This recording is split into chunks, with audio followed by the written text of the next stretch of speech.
তো hello friend, কেমন আছো তোমরা সবাই? তোমাদের সামনে আজ আবার একটা নতুন ভিডিও নিয়ে চলে এসেছি আমি।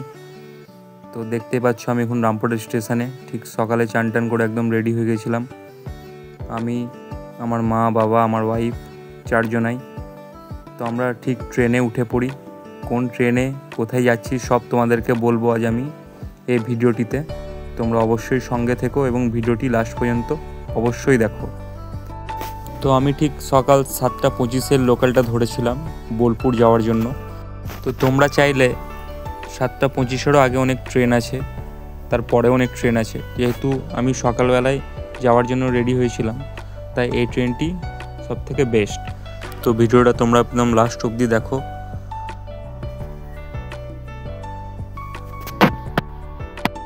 আসলে কি জানো তো, আমার ঘুরতে খুবই ভালো লাগে, খুবই ভালো লাগে। আর মা বাবার সঙ্গে, ফ্যামিলির সঙ্গে তো ঘুরতে আমার সত্যিই খুব ভালো লাগে। তাই আমি যখনই ছুটি পাই, ফাঁকা সময় পাই, আমি বেরিয়ে পড়ি ঘোরার জন্য। তো এখন আমি দেখতে পাচ্ছ তোমরা বোলপুর স্টেশনে, বোলপুর শান্তিনিকেতন। তো এখানে এক্সিলেটর সিঁড়িতে অনেকটাই ভিড় ছিল, যার জন্য আমরা হেঁটে হেঁটেই ওয়াকিং ব্রিজে আমরা চলে যাই। তো ওয়াকিং ব্রিজে বেশ হাঁটতেও দারুণ লাগছিল, যেহেতু এখানে সিঁড়ির ধাপিটা নেই, মানে পুরো তুমি বাইক সাইকেলের চাপে নিয়ে যেতে পারো, খুবই ভালো। তো বোলপুর থেকে আমার ভিডিও কে কে দেখছো তোমরা অবশ্যই কমেন্ট করো। তো আমি এখন বোলপুর স্টেশন পেরিয়ে, এখানে অনেকটা টোটো লেগে থাকে, এখানে তোমাদেরকে একটু ভাড়াটা ঠিকঠাক করে নিতে হবে। তো হ্যাঁ, যেটা কথা হলো, আমরা যাচ্ছি কোথায়?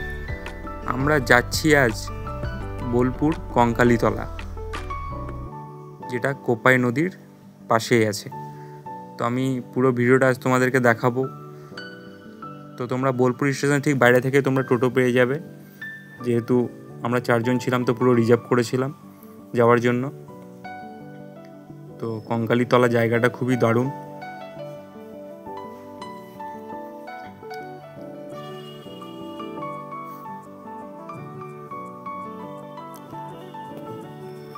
আসলে আমার মানে মন্দির বা কোনো নতুন জায়গা হলো, এসব আমার ঘুরতে প্রচণ্ড ভালো লাগে, নতুন জায়গা। তো আমরা এই মুহূর্তে মন্দির প্রাঙ্গণে পৌঁছে গিয়েছি। যে দেখতে পাচ্ছ দুই পাশে ফুলের দোকান, ডালার দোকান, তোমরা চাইলে এখানে নিতে পারো। তো আমরা নিয়েছিলাম এক জায়গায়, এখানে প্রচুর ফুলের দোকান, প্রচুর ডালার দোকান দুই পাশেই। তো আমরা ঠিক মায়ের পুজো দেওয়ার জন্য ডালা নিয়েছিলাম, তারপরে আমরা মায়ের মন্দিরের দিকে হাঁটতে শুরু করি। জায়গাটা সত্যিই দারুণ। আমার এটা নিয়ে মনে হয় দ্বিতীয়বার আসা হচ্ছে এখানে। একবার অনেক ছোটোবেলায় এসেছিলাম, আর আজকে এলাম। তো দেখো, পুরো ভিডিওতে তোমাদেরকে আমি দেখাবো আজকে এই জয় মা কঙ্কালীতলা এই মন্দিরটি। তো জায়গাটা সত্যিই দারুণ। দেখো ভিতরটা একদম মানে সত্যি কিছু বলার নেই, এত সুন্দরভাবে সব সাজানো গোছানো একদম।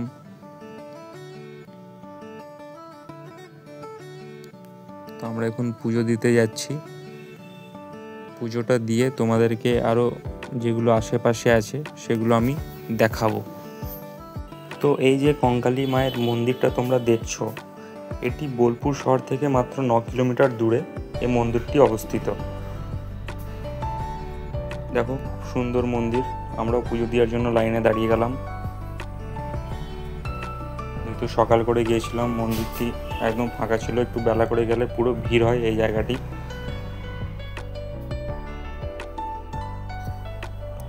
তো এই মন্দিরের পিছনে একটি নদী আছে, কোপাই নদী, যেটি ওই নদীটি আমি তোমাদেরকে দেখাবো। তো আমরা এখন এই পুজো দেওয়ার জন্য মন্দিরের ভিতরে যাব। তো এটা হচ্ছে মন্দিরের ভিতরে, যেটি আমি দেখালাম। ভিতরে ছবি তোলা নিষেধ, তাই আর ছবি তুলতে পারিনি। তো এখানে এটি দেখো, এই যে পুকুরটি দেখছো তোমরা, এই কঙ্কালীতলা মন্দিরের পাশে এই কুণ্ডটি এতে কিছু পাথর আছে, অনেকে এগুলো দেবীর দেহাংশ বলেন। 12 বছর পর এই পাথরগুলো তোলা হয়, পূজা শেষ হলে তা আগের জায়গায় রেখে দেওয়া হয়। পাশের শ্মশানে গুপ্ত তন্ত্র সাধনা হয়।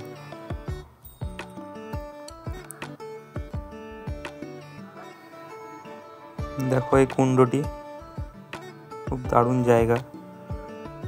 এখানে কালী পুজোটাও বেশ জমজমাট হয়। এখানে দেবীর নাম দেবগর্ভা ও ভৈরব রুরু বলে পরিচিত।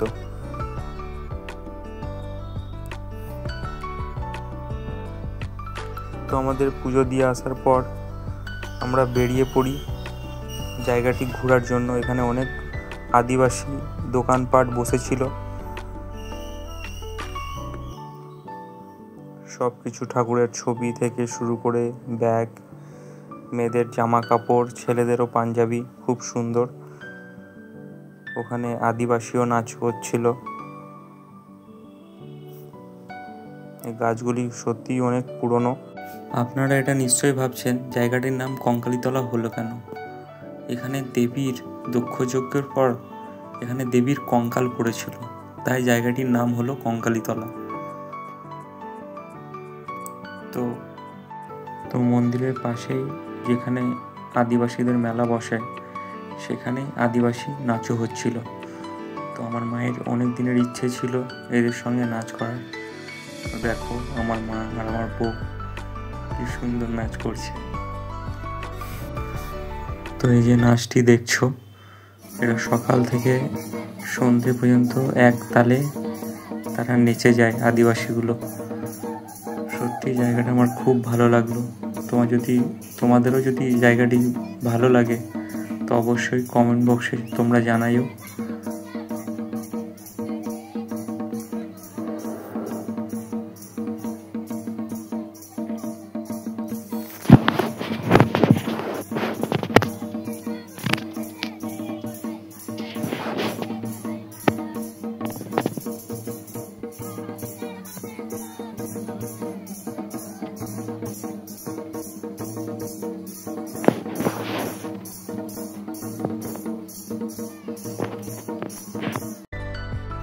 তারপরে আমরা মন্দিরের পিছনে চলে যাই সেই কোপাই নদীটি দেখার জন্য। দেখো তোমাদেরকে আমি দেখাচ্ছি এই কোপাই নদী, খুব সুন্দর, অর্ধেক জল অর্ধেক বালি, খুবই দারুণ জায়গা।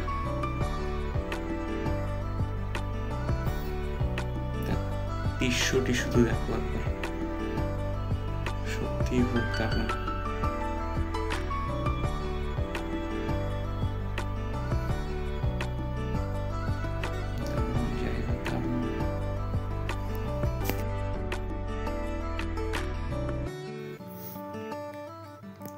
তারপরে আমরা চলে যাই যেখানে আরতি হয় সন্ধ্যেবেলায়, ঠিক 6টা থেকে 6:30টার মধ্যে।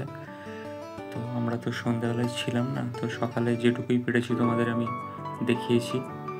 দেখো এই জায়গাটি সন্ধ্যের দিকে আরতি হয়।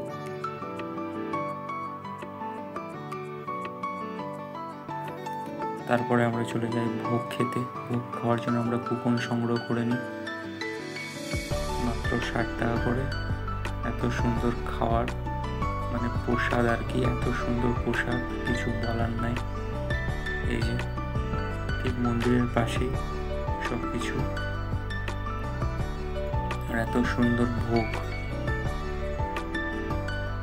মায়ের প্রসাদ, কিছু বলার নাই। তোমরা যদি কেউ যাও এখানে অবশ্যই প্রসাদ খেয়ে আসো, সত্যি খুব দারুণ। তারপরে আমরা একটু ঘুরে ফিরে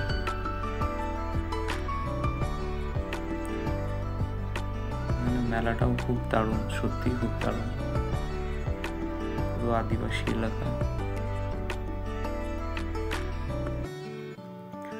তো বন্ধুরা, তোমাদের এই ভিডিওটা কেমন লাগলো অবশ্যই কমেন্টে জানাও।